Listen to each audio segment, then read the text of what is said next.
Alabamos el nombre del Señor. Él es digno de ser adorado. Nuestro Dios es tan bueno con nosotros que nos da oportunidades de servirle en tanta comodidad. Tenemos tanto privilegio en lo material para poder congregarnos. Y me refiero no solamente a los lugares físicos cuando podíamos estar acá, porque acá tenemos calefacción, es un lugar cómodo, grande, sino también me refiero a la forma que tenemos hoy día de tanta comodidad. ¿Comodidad por qué? Porque estos servicios de internet permiten que usted en su casa se conecte, escuche, participe si quiere hacerlo, y no tenemos un mayor sacrificio nosotros. Pero la verdad es que no siempre ha sido así, para nosotros es así. Pero la iglesia de antaño tuvo que pagar un alto precio para seguir al Señor. Y el Evangelio del Reino, cuando nosotros empezamos a ver eso, de lo que vivió la primera iglesia, no estamos hablando de un cuento, no es una historia, no es una fábula, es una historia real que tuvo un precio de sangre. Un precio de sangre que primero fue pagado por Jesucristo. Él pagó el precio mayor y luego todos fueron atraídos a Él. Y los que fueron atraídos a Él, si usted ve los 12 discípulos que fueron luego los 12 apóstoles, también pagaron un precio.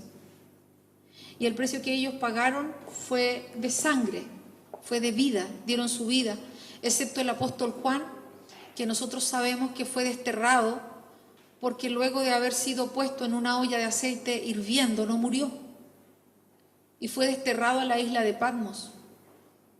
Recuerde a Esteban, en la situación que estaba viviendo, él podía ver al Cristo resucitado, no al que tenía el rostro desfigurado, sino al resucitado, al glorificado. Ese fue el precio de aquellos que alcanzaron esa redención de Cristo. Nosotros en nuestro mismo país, el patio de los disidentes, donde están todos los cristianos sin nombre. ¿No es cierto que nosotros tenemos tanta comodidad? Y yo oro al Señor de que todos valoremos la obra de Cristo. Porque a veces pareciera que, aunque fuera como un evangelio medio pesimista, pero el Señor no dice que el que le siga lo va a pasar bien. Él dice que el que lo siga tome su cruz, o sea, cada uno tiene un precio que dar también, y que lo siga. La palabra del Señor en Filipenses 3 nos habla lo que pensaba Pablo y decía: en esta época pensaba que todo eso era muy valioso, pero gracias a Cristo, ahora sé que eso no tiene ningún valor. Es más, creo que nada vale la pena comparado con la enorme dicha de conocer a Jesucristo, mi Señor. Por Cristo he abandonado todo lo que creía haber alcanzado. Ahora sé que eso solo era basura. De esa manera he conseguido tener ahora a Cristo en mi vida y estar unido a Él. En Él soy aprobado por Dios en Cristo. No por seguir la ley, sino por la fe en Cristo. La aprobación viene de Dios y es por la fe. Lo que quiero es conocer a Cristo y experimentar el poder de su resurrección. Quiero compartir con Él sus sufrimientos. ¡Wow! ¿Podemos decir esto? ¿Quiero compartir con Él sus sufrimientos? También quisiera ser como Él en su muerte. Como cordero fue llevado al matadero y como oveja delante de sus trasquiladores enmudeció y no abrió su boca.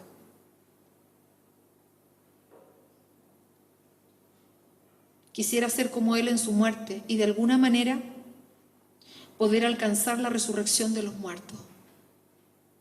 Este es el Evangelio. ¿Cuántas personas ahora están preocupadas de su casa?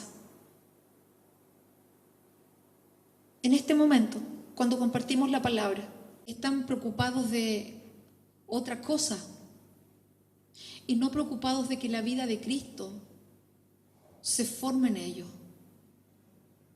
¿Cuántas personas le dan más valor a sus sentimientos, a lo que ellos sienten, que a lo que Dios quiere hacer en esa situación?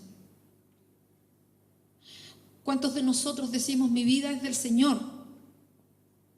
Pero cuando pensamos que nos podemos infectar o nos puede pasar cualquier cosa, nos disfrazamos como astronautas para no contagiarnos. O cuando estamos en algún peligro, entonces pareciera que es más importante la vida y lo que tenemos que esto. Lo que quiero es conocer a Cristo y experimentar el poder de su resurrección. ¿Para cuántos es más importante la universidad que conocer a Cristo? ¿Para cuántos es más importante tener tiempo para ellos y para la familia temporal que edificar en Cristo? Porque a veces pensamos que vamos al Señor con una lista de supermercado. Dame, dame, dame, dame. Siempre lo digo, dame, dame, el Junior. Pero ¿entendemos esto? He conseguido tener ahora a Cristo en mi vida y estar unido a Él. En Él soy aprobado por Dios, en Cristo. ¿Somos aprobados por Dios por la obra de Cristo en nuestros corazones? Porque aquí Pablo está poniendo una visión en la iglesia que no es una visión de salvación. Él no está hablando desde la salvación. Él está hablando de una visión en la que la iglesia tiene que estar posicionada. Dice, yo quiero ser partícipe del Señor en sus padecimientos. Y Él quiere establecer ese conocimiento en Cristo. Pero si nosotros nos miramos esa forma de Cristo en nuestras mismas familias, ¿cómo se manifiesta Cristo en el trato del esposo con la esposa? ¿O cada uno pelea por lo suyo, por su derecho? O en una relación de padres e hijos, ¿cuántos reclaman esto de los padres o reclaman esto de los hijos? ¿Cuál es la vida de Cristo en nosotros? Porque a veces pareciera que es más importante o como que se desubica luchar por lo temporal. Si el Señor nos dijo que primero buscáramos el reino de Dios y su justicia, y que Él nos iba a proveer lo demás, pero nos parece que es más importante lo otro. Por eso dignifico al Señor, porque esos 8.200.000 para una iglesia pequeña como nosotros, porque somos una iglesia pequeña, es obra del Señor. Él sustenta como quiere. Pero lo importante es que Cristo sea formado en nosotros, porque en un niño, cuando hay un niño, espiritualmente hablando, ese niño se preocupa de que todo gire en torno a él, todo gira en torno a ellos. Ellos que los vistan, que los levanten, que los cambien, que quieren comer, que tienen frío, que tienen calor, que quieren salir, que quieren brazos, son niños. Todo gira en torno a ellos. Y si uno le pregunta a un niño, ¿qué responsabilidad tienes de tu casa? Ni siquiera entiende lo que es la palabra responsabilidad, porque todo gira en torno a él. ¿Por qué? Porque no tiene crecimiento. Y lo preocupante es que la iglesia se quede en esa etapa de niño, aunque sea una etapa linda, bonita, hermosa, pero que no nos sirve en el reino. En el reino nosotros tenemos que crecer. En el reino nosotros tenemos que avanzar y tenemos que preocuparnos de eso. Y aunque algunos dicen, no siento hacer esto, no siento hacer lo otro, no siento al Señor. Si el evangelio no es por sentimientos, los sentimientos tienen que estar sujetos a Cristo. Porque no todo el tiempo vamos a sentir la euforia de la presencia del Espíritu Santo. Hay veces que vamos a orar y no vamos a sentir ni siquiera que el Señor nos escucha. Y por eso deja de ser Dios. No. Pero nosotros tenemos que esforzarnos en buscarlo y en crecer en Él.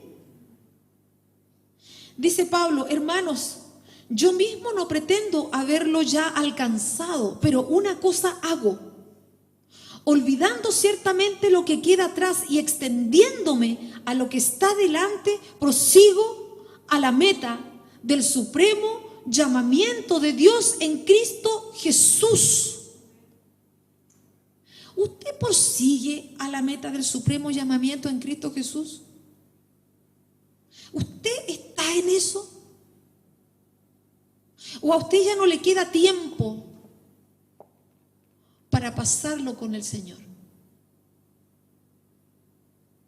¿En qué ocupa sus primeras horas del día? ¿En proseguir a la meta del supremo llamamiento, olvidando ciertamente lo que queda atrás, o a usted todavía hay que jalarlo? ¿Qué evangelio vivimos? ¿Qué esencia de Cristo hay en nosotros? Cantamos cuando la canción es buena, o estamos preocupados del teléfono. Adoramos al Señor cuando nos gusta la adoración, o cuando sentimos la presencia del Señor, o cuando no la sentimos, entonces no. ¿Cómo vivimos el evangelio? ¿Cómo vive usted el evangelio en su casa? ¿Sus vecinos creen que usted es espía porque nunca lo ven y nunca comparte de Cristo, o nunca saluda a nadie? ¿Con cuántas personas usted ha compartido de Cristo en la pandemia? ¿O solamente sube fotos de su familia, del pasado, de sus ventas, de su empresa? ¿Usted comparte a Cristo? ¿O solamente hace una cosa? Porque a lo mejor usted lo está haciendo, y bendito el Señor si usted lo está haciendo. Pero dice, no pretendo haberlo ya alcanzado. Pero una cosa hago, olvidando ciertamente lo que queda atrás y extendiéndome a lo que está delante, prosigo a la meta, al premio del supremo llamamiento de Dios en Cristo Jesús. Así que todos los que somos perfectos, esto mismo sintamos. Y si otra cosa sentís, esto también os lo revelará Dios. Hemos estado hablando de Pascua, hablamos de Pascua, la semana pasada hablamos de poner los ojos en el Señor, y la Pascua pasó hace solo 2 semanas. Y nosotros comprendimos e hicimos vida de que eso era brincar y que era salir. ¿Salir de qué? Brincar. Porque hemos hablado de que tenemos que salir de la tierra de Egipto. Tenemos que salir de la angustia, tenemos que salir de la amargura, tenemos que salir de los lugares bajos. Tenemos que salir de esos lugares. ¿Para qué? Para tener una vivencia celestial. ¿Qué experiencia celestial has tenido? ¿Qué experiencia celestial has vivido en tu casa? Porque hay personas que ciertamente han vivido respuestas del Señor tremendas y obras del Señor tremendas. Porque estamos en un tiempo de la lucha entre la vida y la muerte. Usted no se imagina la desesperación que sienten las personas cuando tienen un ser querido que está al borde de la muerte. Y nuestra vida es frágil. Y es un tiempo de lucha entre la vida y la muerte, igual que como pasó en esa Pascua en Egipto. Lo hablamos, lo dijimos. Pero mientras el ángel de la muerte tocaba a la familia, lo que pasaba con el pueblo de Dios era que se nutría del Cordero. Es comer del Cordero, es que tu casa tenga la marca de la sangre en los dinteles. Y no que te quedes atrás. No que te quedes atrás, sino que vayas avanzando. No que descuides tu salvación. No que pierdas lo que el Señor te ha dado, sino que tú puedas avanzar. Y eso es lo que te pregunto otra vez. Porque puede ser que la Pascua sea como un ejemplo. Mira, imagínate que juega tu selección favorita, sea cual sea, el Colo-Colo, la Católica, la Chile, o tu equipo de barrio, tu hijo, tu esposo, no sé, que juega un partido. Esto es en un estadio donde te cobran entrada para poder ingresar a ver el partido. Tú pagas la entrada, entras y pagas harto dinero y te sientas en la mejor ubicación, adelante. Y el partido comienza. Pero hay un momento en el partido donde tú desvías tu mirada y comienzas a mirar a las personas y dejas de mirar el partido. Y de pronto, ¡gol! ¡Gol! Y tú celebras algo que no viste. Nadie te contesta quién hizo el gol porque todo el mundo está saltando. Y después tú tienes que enterarte en fracción de segundos de quién fue el que hizo el gol. ¿Celebraste la Pascua y la viste? ¿O solamente fue una reunión en familia donde oramos, dimos gracias, pero brincaste? ¿Te extendiste? Cristo se está formando cada vez más en tu vida. ¿Es tu pasión? ¿Es tu vida? Tú puedes decir, mi alma está sedienta de ti. Como el siervo brama cuando no hay agua en esa tierra seca. Yo así clamo por ti, yo clamo por tu presencia. Tú clamas por Cristo, tú clamas por su presencia en tu casa, tú clamas por su presencia en tu vida. Tú realmente puedes decir, si Él no está conmigo, yo me muero. O solamente dices, como tantos dicen, no, yo sé que el Señor está conmigo, yo no me olvido de Él, no, si Él está presente. Pero tú clamas por Él, tú realmente lo tienes como la base de tu vida. Porque si no, sabes que esto que hablamos de la Pascua, el hombre del cántaro, es una historia que a lo mejor en algún momento te hace llorar. Cuando te ponen una música bonita o una película donde ves a un hombre desfigurado, tú lloras. Pero en realidad lo vives en tu casa. Tus hijos aman al Señor con toda su fuerza. Si algo te pasara a ti con el coronavirus, tú sabes que ellos van a seguir al Señor. Si tú no estuvieras, ¿tu familia seguiría? En este minuto tú estás con tus hijos, con tu familia, buscando a Cristo. O tus hijos se quedan acostados junto contigo. ¿Cómo lo haces? ¿Cómo lo haces? ¿Es tu prioridad en realidad? ¿O te estás proyectando a que cuando termine la pandemia, mira, nos vamos a hacer un viaje a la China porque en realidad hemos estado tan encerrados? ¿Cuál es tu prioridad? Hablábamos en la mañana y decíamos, y hablábamos de lo profundo. Cuando estábamos orando temprano, yo decía, Señor, ¿estaremos haciendo bien cuando vienen los fiscalizadores o tendremos que forzarlos a que se queden a escuchar tu palabra? Porque cada vez que nos han venido a fiscalizar, han entrado, se han ido con mucho respeto, pero ¿no será que tenemos que hacer otra cosa? ¿Algo más? Hemos estado orando por nuestros vecinos. Tú estás orando por tus vecinos, estás orando por eso, con la gente que te fiscaliza, si es que tú tienes permisos para moverte. Tú te preocupas de dejar algo del Señor.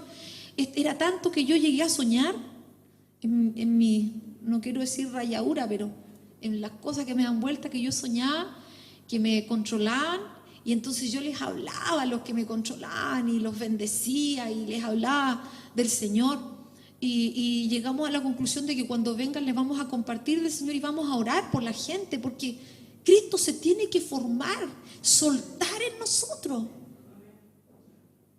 No nos juntamos para hacer algo porque es rutinario todos los domingos. Y dice la palabra del Señor que tenemos que comernos al cordero completo.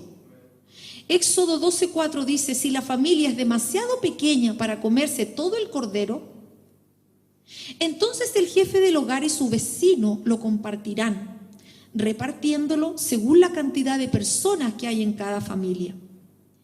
Y cuando uno lee este verso, dice, una familia pequeña. Bueno, una familia pequeña puede ser una persona sola, un hermano solo.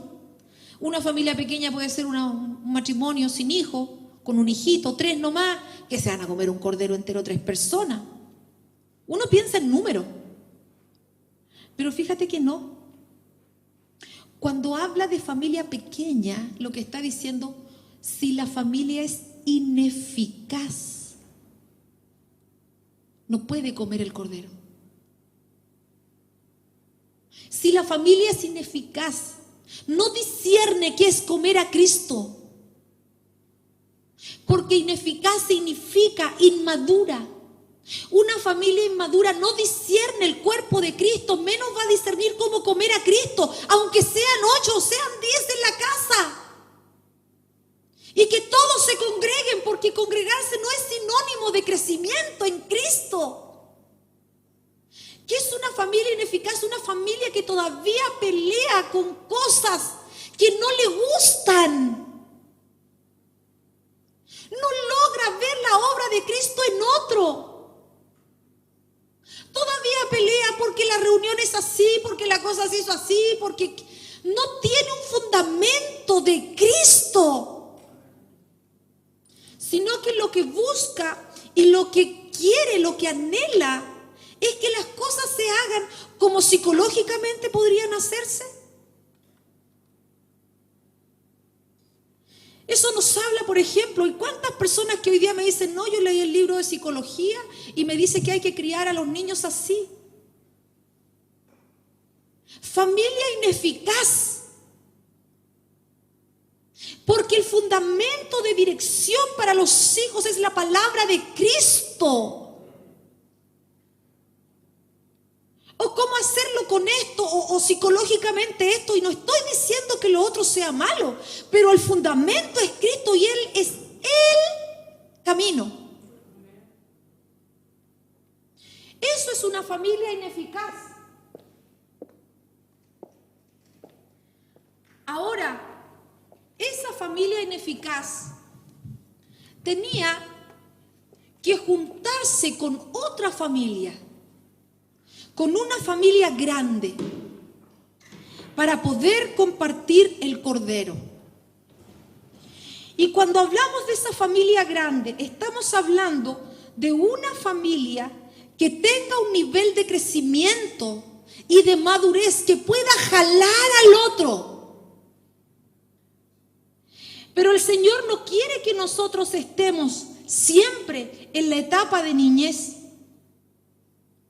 Por eso es que el Señor nos habla y nos dice de que cuando llega un tiempo de crecimiento, nosotros no nos podemos quedar en la etapa de niñez. Dice la palabra en Hebreos 5, porque debiendo ser ya maestros, después de tanto tiempo, tenéis necesidad de que se os vuelva a enseñar cuáles son los primeros rudimentos de las palabras de Dios.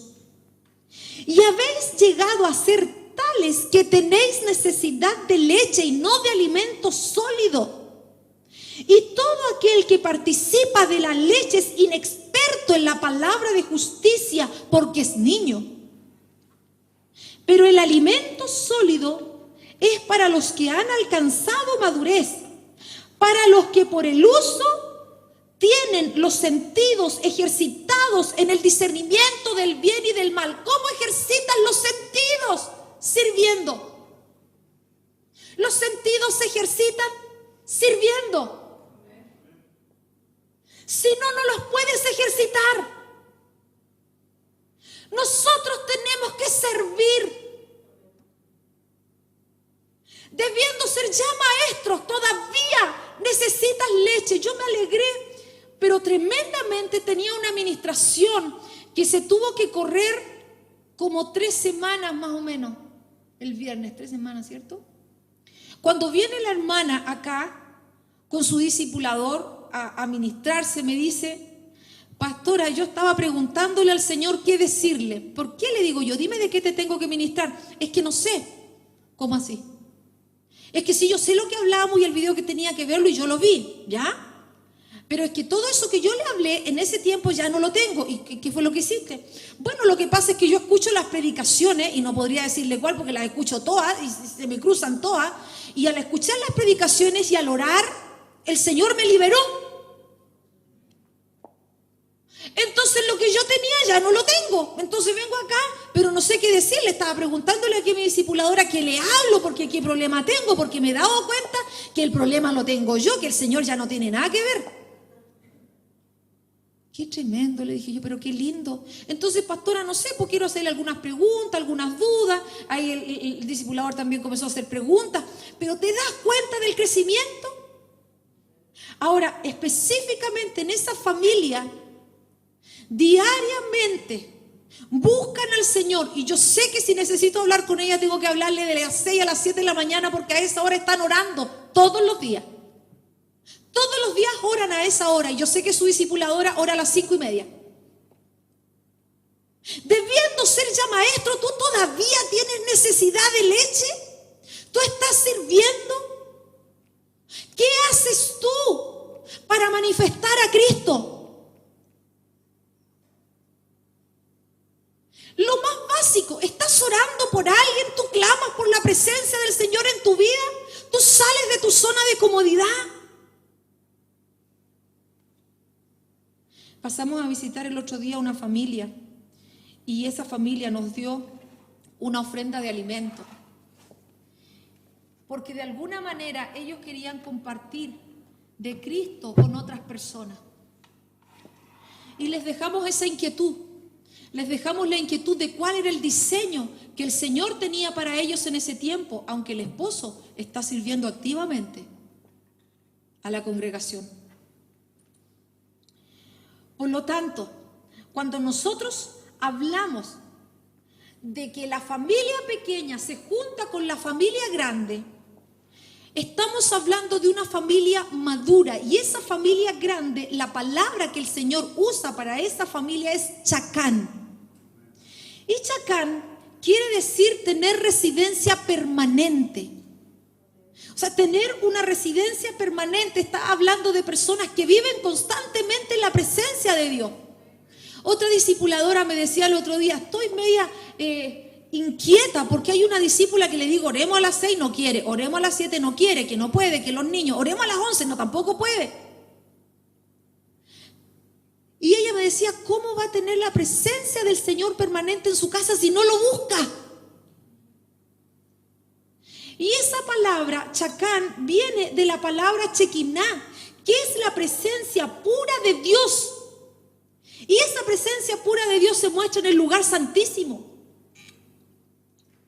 Y esa presencia no es cualquier luz. Es ese color azulito. Es la llama más pura, la parte más pura de la llama. De eso viene la palabra chacá, de eso viene esa familia que es madura. No tiene que ver con cuántos hijos tiene, sino con cuánta presencia de Dios tiene en su casa, presencia permanente de Dios. Una vida de Cristo, palabra de Dios en su casa. Yo me maravillaba cuando veía con mi suegra el otro día, a ella le encanta mirar la serie de Moisés. Y justo estábamos tomando la 11 y la parte de Moisés que estaban dando era cuando la chequiná, esta presencia de Dios, llena el templo, que estaba en unas cortinas. Y era una cosa que en la televisión se veía impresionante. Descendió, porque la chequiná no es un fuego que se enciende humanamente. Esa presencia de Dios descendió del cielo. Prendió, se encendió el lugar, bajó esa gloria, ese humo que salía, esa llama que salía, era impresionante. Imagínate cómo sería vivirlo. Ahora piensa cómo deberías vivirlo tú en tu casa.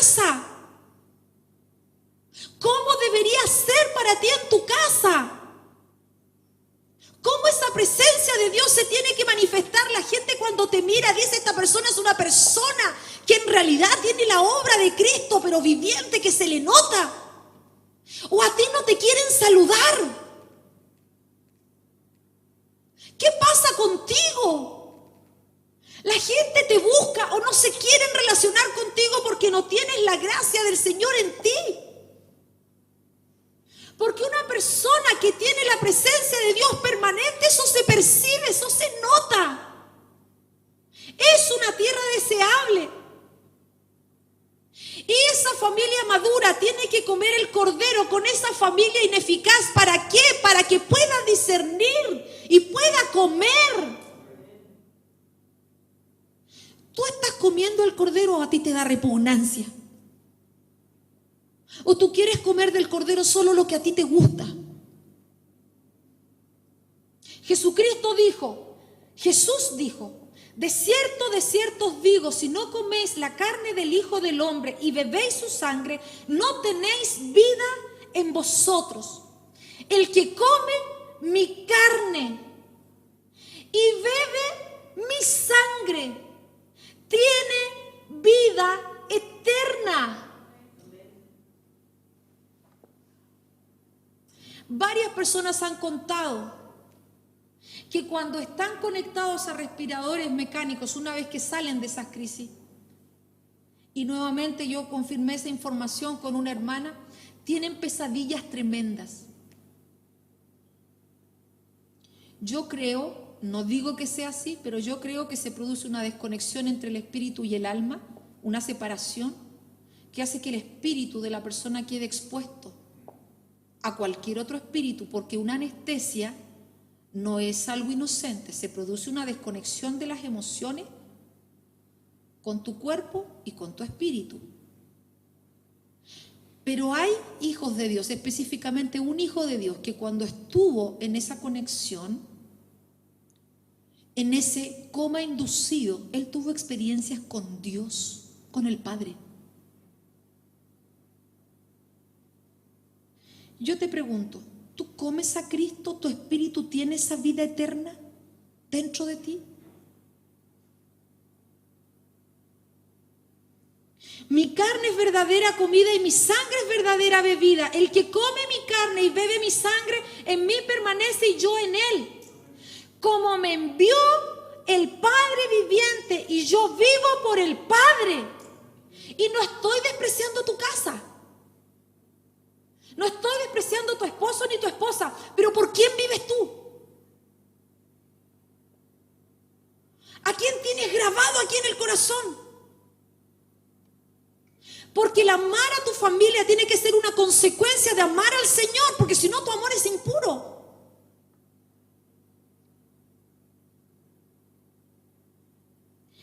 Este es el pan que descendió del cielo, no como vuestros padres comieron el maná y murieron. El maná es una obra sobrenatural donde Dios te provee, pero no lo entiendes y dices, ¿qué es esto? Es una obra gloriosa de Dios donde tú no haces nada. Cosas tremendas del Señor, pero no logras conocerlo a Él. Por eso hemos dicho tantas veces que tú no te puedes conformar a la vida de milagros. Tienes que tener la obra de Cristo dentro de ti. La madurez, el testimonio del fruto del Espíritu Santo. Y no es que no esté diciendo que no es importante. Porque sí es importante. La obra, el señal, el prodigio, el milagro. Pero el Señor, para Él, lo más importante es tener intimidad. Recuerda que Él dijo, yo no te conozco. Pero si se tan, yo no te conozco. Tu familia te tiene que conocer porque tienes la vida de Cristo dentro de ti. Me gustó tanto la versión que se leyó en la adoración, cuando se decía, y vi al Cordero humilde. La obra de Cristo, un Dios tan glorioso, pero en una posición de humillación para exaltar al Padre. Tus padres comieron el maná y perecieron, pero el que come de este pan, que es Cristo, vivirá eternamente. Estas cosas dijo en la sinagoga, enseñando en Capernaum. Al oírlas, muchos de sus discípulos dijeron: dura es esta palabra, ¿quién la puede oír? Sabiendo Jesús en sí mismo que sus discípulos murmuraban de esto, les dijo: ¿esto les ofende? Esta palabra nos viene a enseñar que el que come y bebe de Cristo permanece en Cristo. Permanece en el cuerpo. Que tú comas a Cristo y que bebas a Cristo te conecta con otro. No te desconecta. Entonces lo que tú sentiste que me ofendió, que me dijo esto, que no lo quiso decir, que tú lo interpretaste de la manera que tú pensaste, empieza a quedar irrelevante. Porque te empieza a unir en lo verdadero, hermanos, para que nosotros sigamos la vida de Cristo. Nuestras emociones tienen que estar gobernadas. No podemos vivir en lo que yo siento, lo que no siento, lo que creo, lo que... Tú tienes que gobernar esa área a través de Cristo. No podemos seguir siendo niños porque tantas veces los hermanos ni siquiera pensaron en lo que tú pensaste. Comer a Cristo te conecta con otro. Por eso hay que comerse el cordero completo. Éxodo 12:10. Ninguna cosa dejaréis de él hasta la mañana, y lo que quedare hasta la mañana lo quemaréis en el fuego. ¿Y por qué es esto? Porque cuando las personas son niñas, aparecen las mañas. Hay gente que es grande y tiene maña. Come lo que quiere, lo que le gusta. Aunque lo que le gusta le haga daño, se lo come igual, porque son mañosos. Otros son selectivos, que es distinto. Pero ¿qué son cuando son niños, cierto? Está el papá y la mamá, y cuando ella se empieza a sacar el cinturón, todo el mundo se come la comida. Yo me la comía con un vasito de agua, porque generalmente no me gustaba. Me la comía. Pero cuando se da vuelta el papá o la mamá, ¿cuánto le dan la comidita al perro? O se da vuelta y cambia ahí el plato para que pase como que te lo comiste, pero no te lo comiste. Cuando el Señor está presente allí, entonces uno no puede hacer trampa. Cuando hay una persona madura vigilándote, no puedes hacer trampa. Cuando los bebecitos están pequeños, los papás le dan la comida para que se lo coman todo. Por eso es que una familia ineficaz e inmadura tiene que juntarse con una familia madura, con una familia que tenga presencia de Dios. ¿Por qué? Porque esa familia es la que le puede impartir. Impartir, hermanos, no tiene que ver con lo que hablamos, con lo que yo diga. No es eso. Impartir es lo que está dentro de ti, esas experiencias, esas victorias, esos sufrimientos gobernados. Eso se imparte con el otro. Eso es juntarse la familia ineficaz o pequeña con la familia grande. Ahora te pregunto, ¿tu familia es numerosa en ese concepto? Yo te pregunto, si tú tuvieras la oportunidad de que a tu casa te vaya a visitar esa persona que a ti no te gusta, porque según tú deberías ser discipulador y no él. Más encima, tiene que ir a comer el cordero contigo para enseñarte a comer el cordero. ¿Tú le abrirías la puerta? Porque nosotros decimos, no tenemos una obediencia, que la obediencia es inmediata, completa, gozosa. Pero hay que agregarle interna. Yo le agregaría a la obediencia interna. Porque externamente obedecemos, pero internamente estamos cerrados. Tú le abrirías la puerta a esa persona que si tú eres cantante, canta mejor que tú y ministra mejor que tú, para que te ore.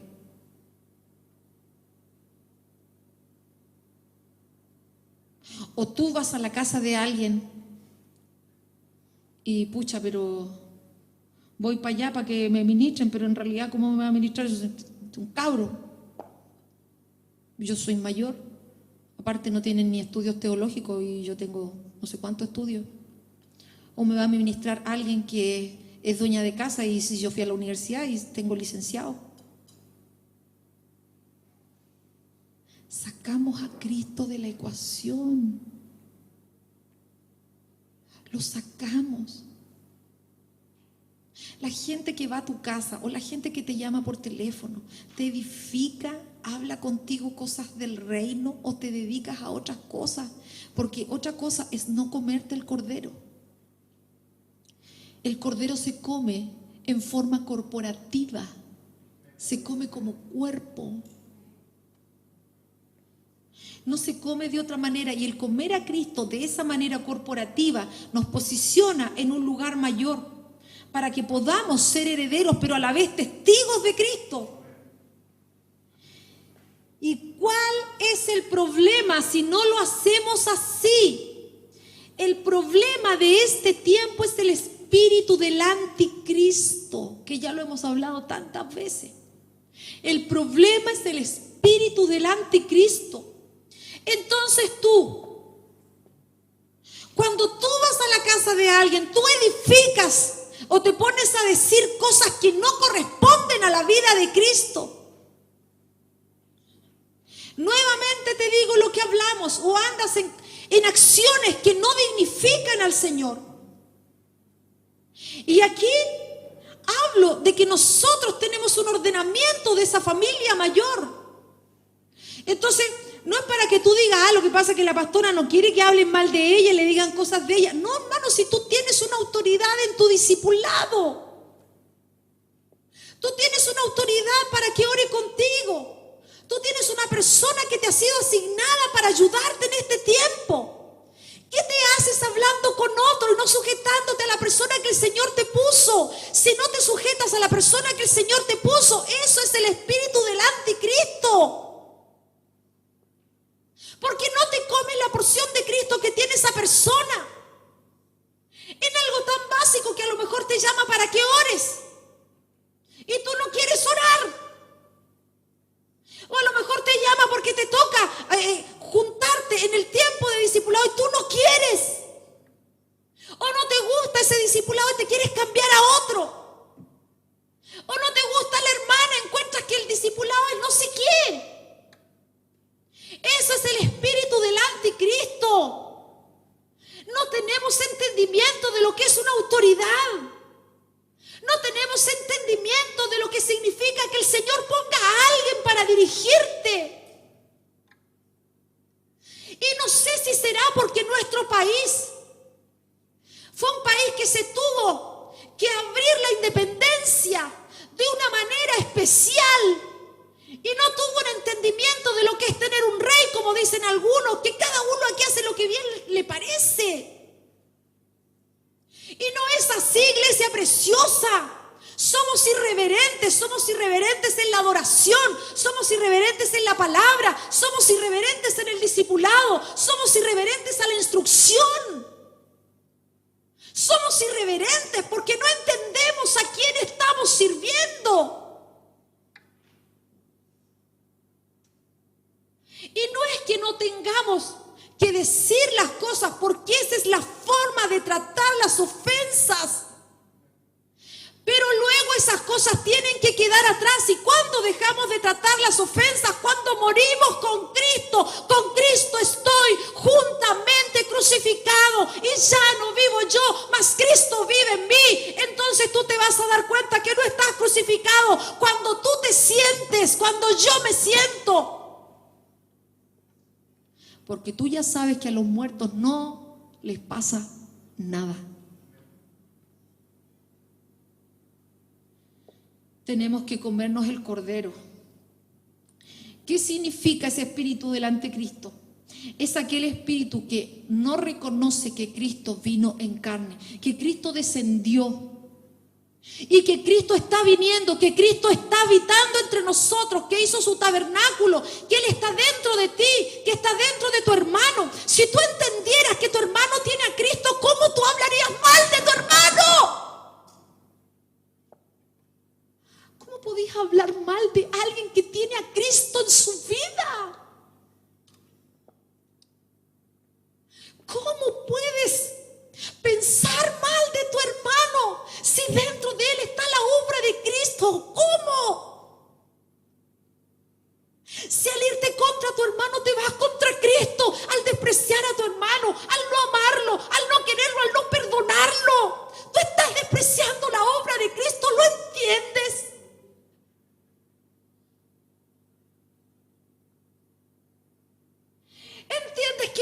pasa porque el hermano sea de una o de otra forma en su manera de comportarse, sino porque Cristo está dentro del hermano. Cuando tú desprecias a tu discipulador, a esa persona que ocupa de su tiempo para ayudarte, tú estás despreciando la obra de Cristo. Tú no te estás yendo contra una persona, simplemente tú estás teniendo el espíritu del anticristo. No es posible, iglesia preciosa, que nosotros nos riamos con lo que se ríe la gente. Cuando muestran esos videos de hermanos cristianos o no cristianos, no lo sé, pero que hablan del Señor y que son niños y que tienen respuestas que son inapropiadas. No se está difamando a la persona, se está difamando al Señor. Cuando nosotros seguimos comentarios de alguien que lo que sea que haya vivido, que se extravió, que se cayó, que predicaba, que no predicaba, hermano, ese es el espíritu del anticristo. Nosotros tenemos que tener una forma de vida diferente, una mirada distinta, una mirada al Señor, donde el Señor sea dignificado, sea engrandecido. Porque tú sabes que Cristo Plenitud de Vida no es la iglesia. Es una congregación que forma parte de la iglesia de Cristo. Ahora, el Señor cuando sus discípulos se complicaron, cuando Él les dice tienen que comer y beber de mi sangre, y los judíos se complicaban porque ellos sabían que no podían tocar sangre, beber sangre, no podían, eso era una inmundicia para ellos, para su vida. No entendieron la revelación que tenía ese concepto para permanecer en Cristo. Y a mí me asombra el Señor Jesús, porque va y le dice a sus discípulos: oye, ¿y ustedes también se quieren ir? Él no retuvo a nadie. Él no los llamó y les dijo: esperen, no se vayan. Yo les voy a explicar bien qué significa esto. Les voy a pedir al Señor que les abra y les dé revelación. No les digo: espérate, los voy a ministrar para que sean libertados, para que se sanen, para que haya liberación de todo lo que les está confundiendo. Voy a orar para que se les abra ahora el velo. No, ¿se quieren ir también? El único que se perjudica cuando no quiere comer al Cristo corporativamente es usted. Porque se va apartando de la comunión. Cuando el Señor le dice eso, generó un terremoto. O sea que el Señor, lo digo como una parodia se llama, sería muy mal teniendo una empresa. Porque no se preocupa de que la gente se quede, o sería un muy mal pastor. Porque ¿cómo va a dejar que la gente se le vaya? Si se supone que tenemos que orar para que la gente se nos quede.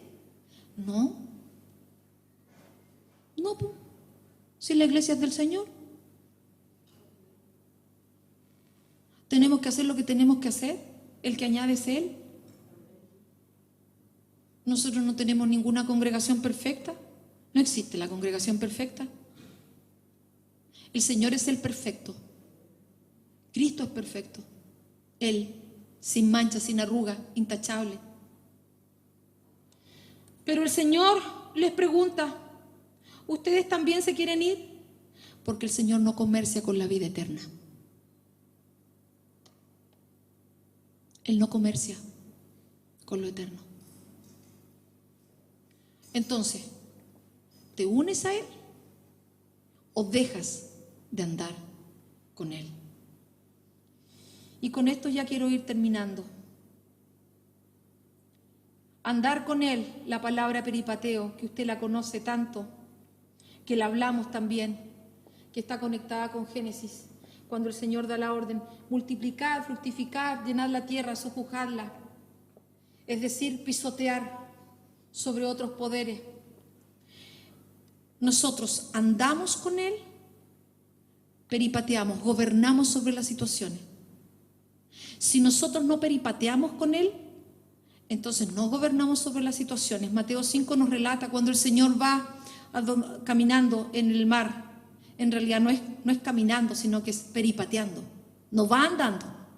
No va simplemente caminando o levitando como podría pensar alguno. No, no es eso. Él va gobernando sobre los poderes del abismo hasta llegar hasta donde están sus discípulos. Eso es lo que Él hace. Va gobernando sobre las situaciones. Eso es lo que Él hace. El problema es que cuando nosotros, la iglesia, que somos sal de la tierra, no salamos, nos peripatean. No se trata, hermanos, y perdónenme, lo digo con todo respeto, de que nosotros vayamos y votemos por esto, votemos por lo otro, porque ciertamente lo tenemos que hacer, o pongamos a lo mejor algún presidente cristiano, porque no. Vamos a ser peripateados si no caminamos con Él. Somos llamados a publicar la verdad del reino, punto. A levantar la voz de Jesucristo, a eso, punto. Y no va a ser escuchada nuestra voz si nosotros no estamos en esa comunión del cuerpo, en ese unido al cuerpo. Allí podemos peripatear, allí podemos gobernar sobre el abismo. Si tú estás en situaciones de depresión, en situaciones de angustia, tú tienes que salir de ahí. A veces pienso que damos perlas a personas que no las reciben, que no las merecen. Y no digo cerdo. Porque no toman la decisión de dejar primero la obra de Cristo y tomar la cruz y seguir, sino que le dan prioridad a sus sentimientos. Y tenemos que salir de ahí. Por lo tanto, nosotros sabemos que allí hay gente que ya no siguió caminando con el Señor. Yo te pregunto, ¿qué es abominable para ti hoy día? ¿Qué parte del cordero no te quieres comer? Porque ser cristiano no significa que te tienes que conectar todos los domingos. Ser cristiano es seguir a Cristo. Es tener la vida del Señor dentro tuyo. Ahora, eso es lo que nos enseña Colosenses 2:19. No haciéndose de la cabeza en virtud de quien todo el cuerpo, nutriéndose y uniéndose por las coyunturas y ligamentos, crece con el crecimiento que da Dios. Es decir, solamente usted va a crecer si está unido al cuerpo de Cristo. Y ese cuerpo, como hablábamos la otra vez, tiene su cabeza. Y esa cabeza es el Señor. Ahora, ¿de dónde saco eso del espíritu del anticristo? Hijitos, ya es el último tiempo y vosotros oísteis que el anticristo viene. Ahora han surgido muchos anticristos, por eso conocemos que este es el último tiempo. Salieron de nosotros, pero no eran de nosotros, porque si hubiesen sido de nosotros, habrían permanecido con nosotros. Pero salieron para que se manifestase que no todos son de nosotros. Primera de Juan 2. Y a veces como que uno pensara que este verso es como para toda la gente que se va a la iglesia. Y al que se va a la iglesia salió de nosotros porque no era de nosotros, porque si hubiera sido de nosotros se habría quedado con nosotros. Este verso es cuando la persona no tiene la revelación de lo que es el cuerpo de Cristo. Porque cuando una persona tiene la revelación de lo que es el cuerpo de Cristo, se mantiene unido a Él. Salieron de nosotros, alcanzaron un nivel de crecimiento, pero no eran de nosotros, porque llegaron a un punto donde no entendieron este misterio. Llegaron a un punto en su vida donde no comprendieron lo que significaba el Evangelio del Reino, donde no valoraron lo que el Señor estaba haciendo. Hace años atrás, 3 años atrás, hablábamos de la gloria del dolor. Y usted puede pensar, la pastora es masoquista, le gusta el sufrimiento. No, pero yo pensaba en la mañana, y no sé si habrán tenido casa o no habrán tenido casa, pero no veo a Pablo preocupado de su casa. Natural, física, su posesión de casa que tú compras en los estilos 154. Lo veo preocupado de dejar un legado. a la iglesia. No veo a Pedro preocupado de la pensión. Lo veo preocupado de extender el reino. Veo a la gente del primer tiempo y de acuerdo al diseño de ese tiempo, porque no vayas a pensar que te estoy diciendo vende tu casa. No, pero ¿sabes qué? Yo veo a la iglesia mirando por la necesidad de cada uno. Por eso yo bendigo al Señor, porque ese dinero fue sobrenatural. Y si pudimos ayudar a los hermanos, gloria al Señor. Y si el Señor nos da para pagar este arriendo, gloria al Señor. Y si el Señor no nos da para pagar este arriendo, nos iremos, punto final.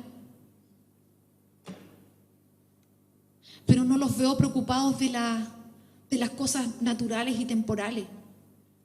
A Pablo, una persona tan educada, los veo amando al Señor como su fuente de revelación. Los veo preocupado de conocer a Cristo.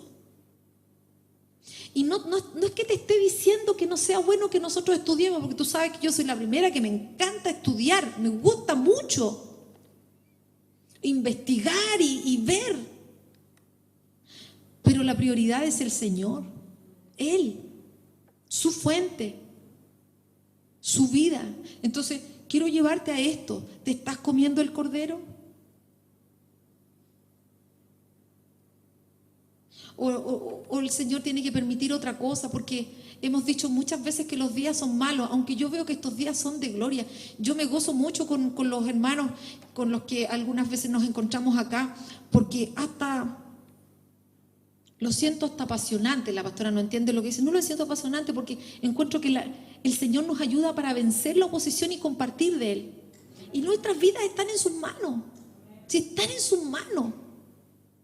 Y Él se quiere glorificar. Entonces yo te digo, deja que Cristo se forme en ti. Déjate moldear.